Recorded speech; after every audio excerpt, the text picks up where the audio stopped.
Olá, sejam bem-vindos.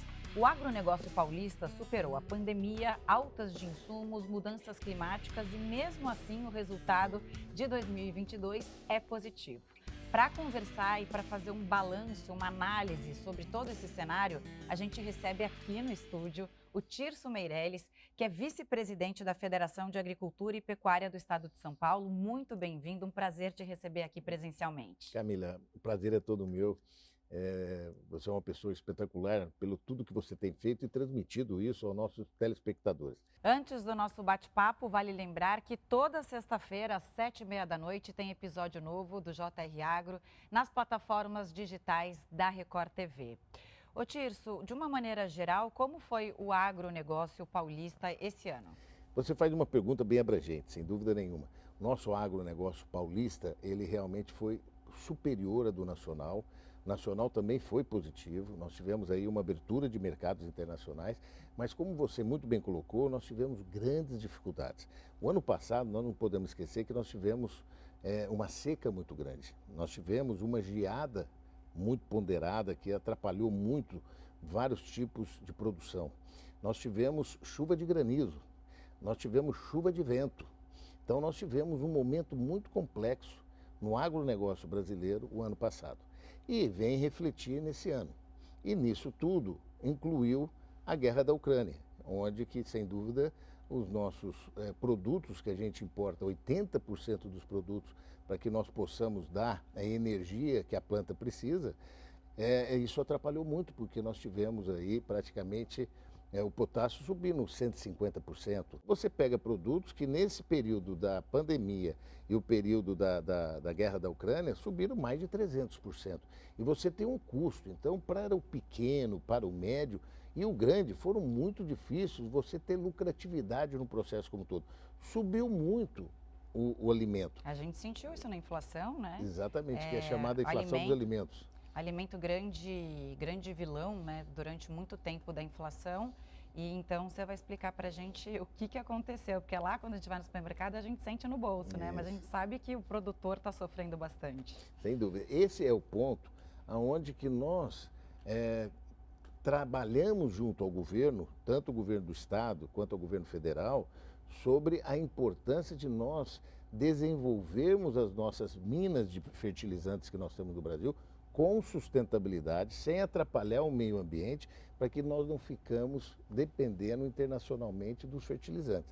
Isso ajudará a baixar o preço dos alimentos internamente, porque hoje nós temos mais de 30 milhões de pessoas abaixo do nível de pobreza por falta de alimentação.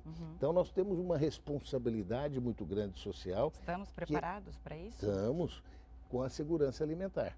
Exato. Então esses são pontos importantes que você menciona e questiona a gente por esse fato. Quando você trabalha esse contexto, você trabalha a cadeia produtiva, você indaga o governo, tanto estadual e federal, para que nós possamos fazer de uma planificação mais homogênea para que os nossos produtos sejam competitivos lá fora e também para que o varejo, quando receba, a dona de casa compre os seus produtos com menos pressão inflacionária. Infelizmente... menos alteração de preço. Isso. Né? Mas infelizmente isso aconteceu porque nós não temos estoque. Se nós tivéssemos estoques reguladores, o governo colocaria o seu estoque quando aumentasse muito o produto, para que não aumentasse realmente a alimentação da sociedade, ele colocaria em leilão esses produtos, abaixaria a pressão e nós continuaríamos com o nosso processo. Então nós precisamos de ter uma política agrícola mais sustentável por esse processo. E um fato, Camila, muito sério que a gente precisa dizer... Até porque já tem mudança climática, então Isso. Se você não tiver influência de outros fatores, né? Aí fica mais fácil de controlar o preço. Exato. E pelo menos não ser esse aumento tão grande que chega a afetar a população. Perfeito, você tocou no ponto que eu ia fazer a referência, o aspecto climático. Então, por exemplo, nós tivemos, no estado de São Paulo, nós tivemos um clima muito ameno, um clima muito bom. Mas você pega, por exemplo, Mato Grosso do Sul, você pega, por exemplo, o Rio Grande do Sul, tiveram grandes problemas, tiveram de utilizar o seguro que está no plano da safra, que deu para equalizar o processo como um todo. Porém, nesse ponto que você toca, É tão importante isso que você fala, porque o mundo não tem estoque de alimento. Quando ocorreu a guerra, muitas plantações no mercado comum europeu não tinha mão de obra para colher. E depois ocorreu essa pandemia, veio a guerra, prova é que foram liberados os estoques da Ucrânia agora para exportação para o mercado internacional de grãos, porque não tem alimentação. Então, que loucura. Como a gente é dependente disso. Sem dúvida nenhuma. Hoje, com falta de estoque, se nós tivermos uma crise hídrica, uma crise climática mais severa, nós vamos ter problema de falta de alimentação. A FAO solicita que o Brasil produza 40 milhões de toneladas a mais todo ano para alimentar a sociedade. Então, nós estamos fazendo esse trabalho com sustentabilidade, nós não precisamos derrubar uma árvore. Eu gostaria de deixar bem claro aqui aos nossos telespectadores, eu vou dar um exemplo meu como produtor rural. A minha propriedade rural, se eu tirar hoje uma árvore via satélite, a Polícia Ambiental do Estado vê na hora. A fiscalização é instantânea. Ele manda 2 processos para você. Um criminal, violento, que você pode ser preso, e o outro uma multa violenta, milionária. Essa é uma realidade aqui do estado de São Paulo. Mas e Brasil, é assim Brasil também? É assim. O único local que não é assim é no Amazonas. E que nós precisamos corrigir isso. O que acontece no Amazonas? O Amazonas é o grande, vamos dizer, o tesouro que o mundo tem e o Brasil tem, a soberania brasileira. Mas o que acontece? Existe em torno de 25 milhões de pessoas que estão morando lá há muito tempo. Nós temos de respeitar essas pessoas que ali moram, que passaram grande dificuldade com malária, de saúde, grandes problemas. O que acontece? A maioria das áreas não são regularizadas. Então, elas são do governo. Então, eu posso ir lá na Amazonas, derrubo uma árvore e levo embora e ninguém fica sabendo quem derrubou. Porque aonde foi derrubado é do governo. Ele não tem como cobrir todo o processo. Então, precisa de fazer a regularização das áreas e coibir quem é proprietário daquela terra. Se sair uma árvore de lá, ele vai ser preso, ele vai ser condenado, ele vai ficar responsável por aquilo. Quando você tem terras que é do governo, ninguém toma conta. Vai lá e faz tudo isso que está acontecendo. Terra de ninguém. Então, nós precisamos de uma política onde que nós levamos economia criativa para o Amazonas, que nós possamos usar o extrativismo das próprias frutas existentes lá naturalmente, que é natural do Amazonas. O Brasil é muito rico nesse sentido. Você tem a guaraná, você tem vários produtos que de lá hoje é reconhecido no mundo inteiro. Então, nós precisamos de olhar de uma forma bem aberta, porque lá pela lei do Código Florestal, você é obrigado a preservar 80% da área e 20% você pode mexer. Mas nesses 20%, vamos dar uma alternativa para que ele possa ter um outro setor produtivo em vez de tirar aqueles 20%. Nós temos vários problemas, né? Problemas de levarmos o conhecimento no mundo que a produção que o Brasil tem é sustentável. Ela não derruba nenhuma árvore mais, ela não tem problemas efetivos de desmatamento. O desmatamento que ocorreram era por lei existente na época que poderia tirar. Com o Código Florestal, você não pode tirar mais nada. Nós temos de mostrar para o mundo que nós somos produtos sustentáveis. Tá. E aqueles que são desmatadores têm de ser presos, tem de levar a lei a eles e eles serem presos efetivos porque estão fazendo desmatamento. O que acontece? Nesse ponto todo, nós temos de equalizar o custo nosso. Não adianta eu produzir com custo. Hoje, por exemplo, o pequeno e o médio produtor de São Paulo tem dificuldade da manutenção da sua propriedade, porque o custo está muito elevado. Subiu a mão de obra, subiu o processo dos fertilizantes, o transporte, a logística. Todo esse processo leva realmente um problema muito sério para você fazer a manutenção. Mas o que acontece com isso tudo? É por isso que eu falo para você que o importante do contexto todo é nós trabalharmos os arranjos produtivos locais. Quando você pega uma região, ela tem a sua própria vocação. Pode ser do turismo, pode ser da gastronomia, pode ser do artesanato, pode criar as políticas públicas, como nós criamos aqui em São Paulo, onde os pequenos produtores vendem os seus produtos direto à prefeitura para que esses produtos fiquem lá e não precise pegar transporte. Então você diminui o custo e você consegue trazer segurança alimentar para a cidade e para a região. A logística hoje é um problema? É um problema. É um problema, mas ele é fácil de resolver. Eu vou dar um exemplo para você. Nós temos São José dos Campos e nós temos produtores na Baixada, onde você tem ali Caraguatatuba, Ubatuba. Os produtores ali subiam com os seus produtos para vender em São José dos Campos. Quais são os produtos? Você tinha ali, você tem, por exemplo, coco, você tem pouco de feijão, você tem milho, você tem hortifruti. Então você tinha esses produtos que sobem para vender no Ceasa de São José dos Campos. Então, os hotéis similares e restaurantes subiam para comprar esses produtos. Então nós fizemos uma plataforma digital, essa plataforma digital conectou esses produtores junto com as pessoas que querem comprar ali embaixo, lá no litoral, e fizemos a conexão e não precisou subir mais esses produtos. Aqueles produtos que não existiam e que os bares e restaurantes similares queriam, nós incentivamos os produtores a produzirem para que fique por lá mesmo. Então você cria uma nova logística sem custo excessivo, mas você cria as condições necessárias para você alimentar muito bem a sociedade. Como nós estamos fazendo aqui em São Paulo, a agricultura urbana. Nós estamos trabalhando a agricultura urbana em alguns terrenos, criando uma condição de ensinar a dona de casa para ela ter os seus temperos ali no quintal dela ou na sacada dela, para ela mesmo produzir. Meu sonho é ter uma hortinha em casa. Vamos fazer esse desafio. Prédio não dá muito, dá? Dá, você tendo um cantinho lá, você faz uma hipotonia, onde que você utiliza só a água, que ela mesmo se restabelece no processo como todo, e você consegue produzir alface, criar todo fazer uma saladinha sem em dúvida, casa. sem necessidade da própria terra. É uma coisa interessantíssima. E fica bonito, higiênico e orgânico, né? Então são pontos importantes que a gente está criando essa concepção para a sociedade como um todo e mostrando o seguinte, Camila, o Muita coisa precisa mudar ainda, né? Mas está mudando para o bem. Então hoje nós fizemos uma comissão das mulheres semeadoras, para você ter uma ideia, as mulheres são realmente gigantescas.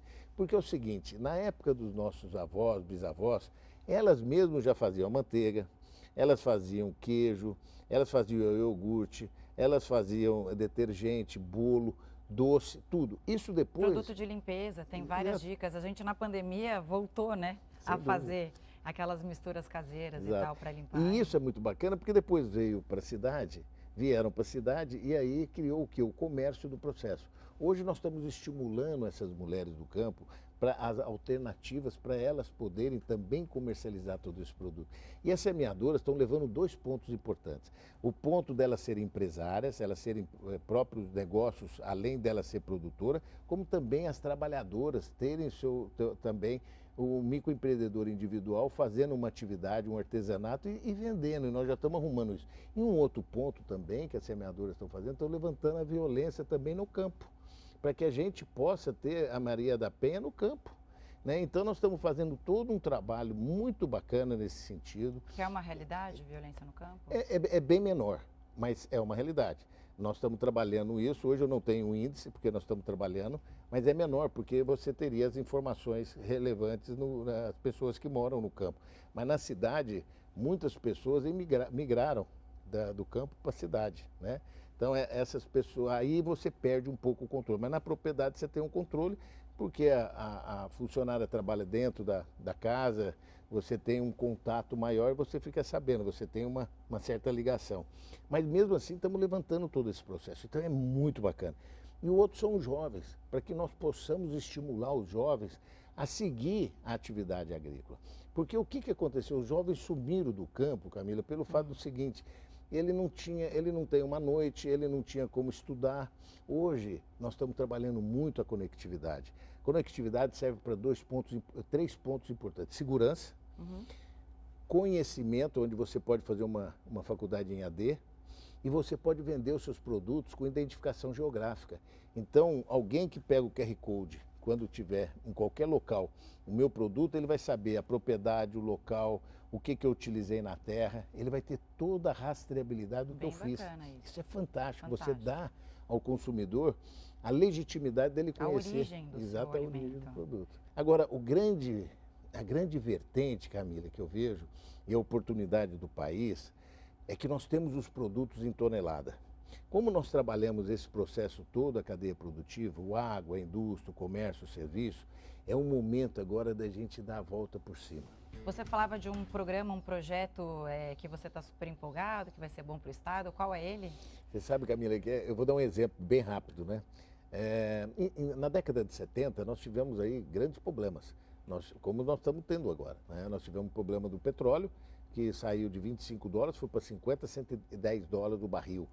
Então nós tivemos uma crise muito grande. E o governo tomou suas posições, desenvolveu a Embrapa, que foi ótimo, porque até então, nessa década de 70, nós exportávamos só café e açúcar e importávamos todos os produtos, né? Nós não tínhamos produção interna, né? E aí foi feita a Embrapa e foi feito o Proálcool. O Proálcool foi realmente uma sacada muito importante, porque além de nós termos tirado o chumbo da gasolina, porque misturou com álcool, nós conseguimos dar sustentabilidade no processo como um todo e começaram com as pequenas agroindústrias. Essas pequenas agroindústrias eram pequenas destilarias, que depois se tornaram as usinas, cogeradoras de energia. Hoje nós temos uma Itaipu só no canavial de São Paulo, que era no momento mais difícil, que é o período de seca.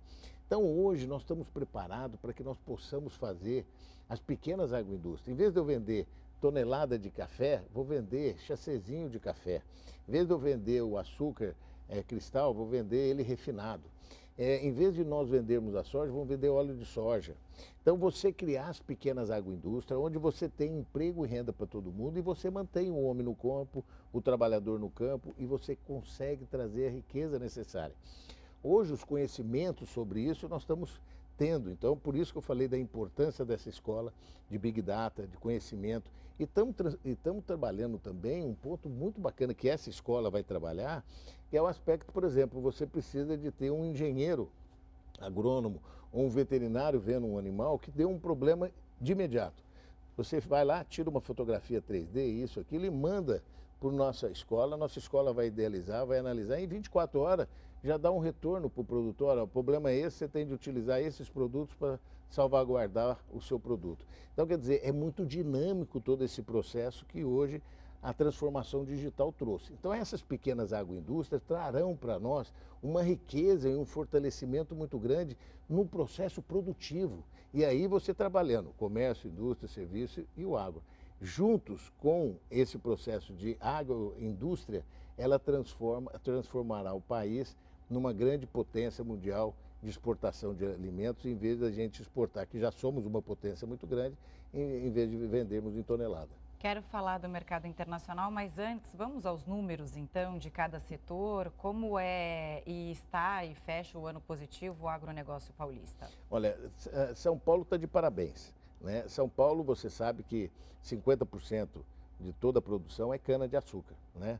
Nós temos uma produtividade muito grande de cana-de-açúcar, temos aí praticamente em torno aí de 11 bilhões de litros que foram produzidos e 20 milhões de toneladas de açúcar. Nós conseguimos vender, é um player muito grande. A própria Índia, que é a maior produtora de açúcar, veio comprar o nosso açúcar, né? A Índia é um player muito importante para o Brasil, está ampliando muito, ela praticamente daqui a uma dezena de anos, ela será a maior população mundial, mais do que a China, mas lá tem uma vantagem muito grande porque tem 340 milhões de pessoas da classe média, poder de compra, né? Então, o nosso setor da cana foi muito bem. O setor do café, hoje nós praticamente com o que nós produzimos, a bebida mole, que é a melhor que tem, que pega toda a nossa faixa em São Paulo, que é a Mogiana, e pega também a parte de Minas Gerais, Guaxupé, aquela área toda, são um grande potencial de exportação de bebida boa nossa.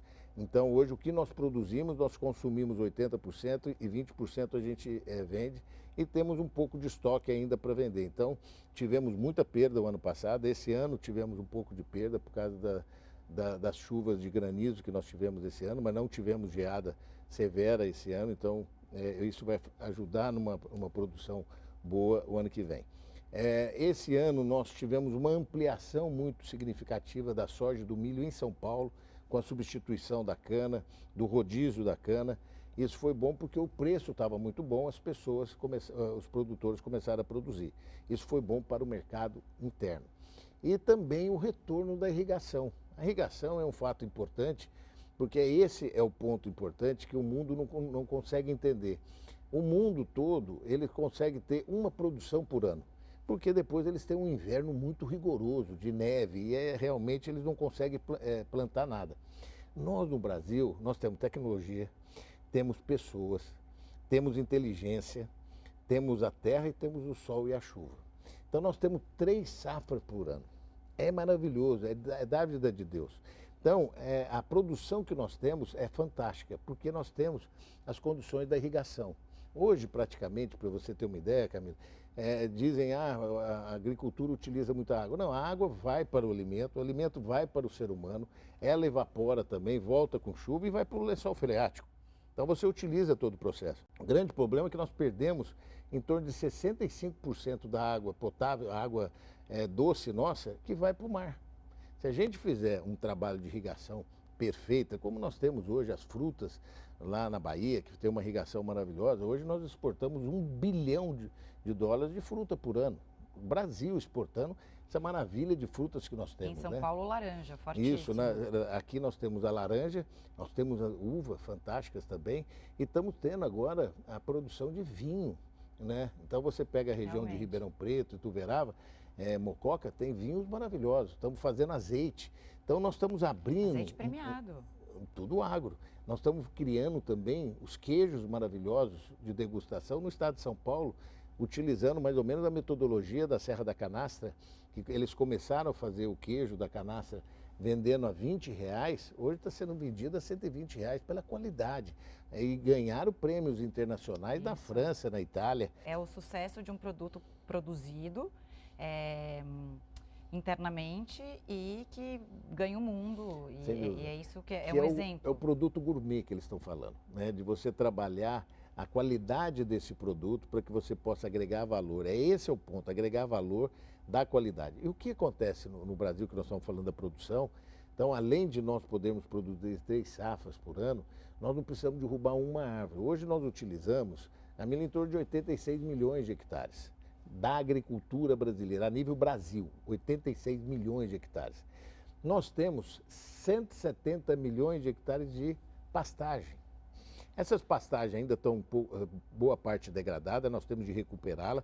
Nós, no Plano Safra, tem recursos para isso, estamos ajudando, estamos fazendo a intensificação pecuária, lavoura e floresta, recuperando o problema do metano que os animais têm, fazendo um trabalho muito interessante com a Embrapa. Estamos trabalhando na academia nesse sentido para diminuir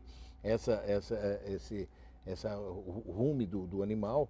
Né? Então nós temos hoje uma projeção muito interessante nesse contexto, onde nós estamos tendo a sustentabilidade. Então você pega esses 170 milhões de hectares que nós temos de pecuária, nós podemos tirar, sem dúvida nenhuma, mais 50 milhões, que nós estamos falando de quase 80 aqui, mais 50 você vê que nós já passamos de 70% do que nós utilizamos. Esses 50 milhões não vai prejudicar a pecuária, porque hoje a pecuária utiliza uma cabeça e meia por hectare, um pouquinho mais, nós podemos ter 3 cabeças por hectare. Então nós podemos dobrar a quantidade de cabeças de gado que nós temos na nossa área e diminuir a área. E esses 50 milhões de hectares nós podemos colocar na agricultura. Então nós temos uma projeção para dar sustentabilidade na segurança alimentar do mundo muito grande. Mas o que nós precisamos, né? A política segura, nós temos de ter a garantia de direito de propriedade, nós temos de ter realmente que serão seguidos os projetos, os programas existentes. Então, tudo isso precisa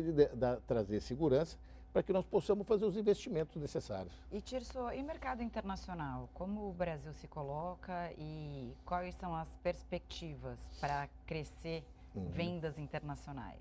Hoje nós estamos em 200 países, né? É extraordinário, né? Hoje nós estamos aí praticamente tendo aí 120 bilhões de dólares de exportação e estamos importando com os produtos que nós precisamos em torno aí de 20 bilhões, né? Então nós temos um superávit muito considerável, né? Mas nós precisamos agregar valor nos nossos produtos, conforme nós falamos. Agora, existe realmente uma preocupação, mas a alimentação é uma coisa que é primeiro gênero de segurança de qualquer população mundial, de qualquer país, né? Então, nós estamos aí, por causa da pandemia, com um problema muito sério, inflacionário no mundo inteiro. Você pega o próprio Estados Unidos com uma inflação de 7%, Você pega a Europa com uma inflação de 15%. Nós tivemos agora, recentemente, visitando o Ministério do Planejamento em Madrid. Fomos atendidos lá, sem energia, apagada as luzes, o ar-condicionado desligado, porque eles estavam fazendo uma economia para o inverno rigoroso que entra. Porque realmente com a briga Ucrânia e Rússia, impediu de levar realmente o gás, e o gás está muito elevado e a inflação subiu muito. E a alimentação inflacionária também acontece nos alimentos internacionais. O Brasil pode se beneficiar. Sim, o Brasil será beneficiado nesse sentido, porque ele tem um custo de produção pequeno. Você pega a nossa inflação esse ano, nós devemos fechar 7%, a 6,5%, muito abaixo do que a Europa, Estados Unidos e a Ásia está tendo. Eles nunca tiveram inflação. Então eu vejo uma oportunidade muito grande, não tendo estoque mundial. O Brasil tem condições, se realmente ocorrer uma crise climática com a quantidade de água, terra e pessoas, ele pode fazer 2 ou 3 safras e ao mesmo tempo já ajudar a segurança alimentar nos outros países, né? Eu queria muito agradecer a sua presença aqui no JR Agro. Volte sempre, canal sempre aberto para vocês aqui. Eu sou fã de vocês, acompanho muito o canal e para mim é um prazer muito grande estar aqui com vocês. Parabéns pelo o trabalho que vocês fazem, levar essas informações ao nosso homem do campo. E estamos à inteira disposição de vocês.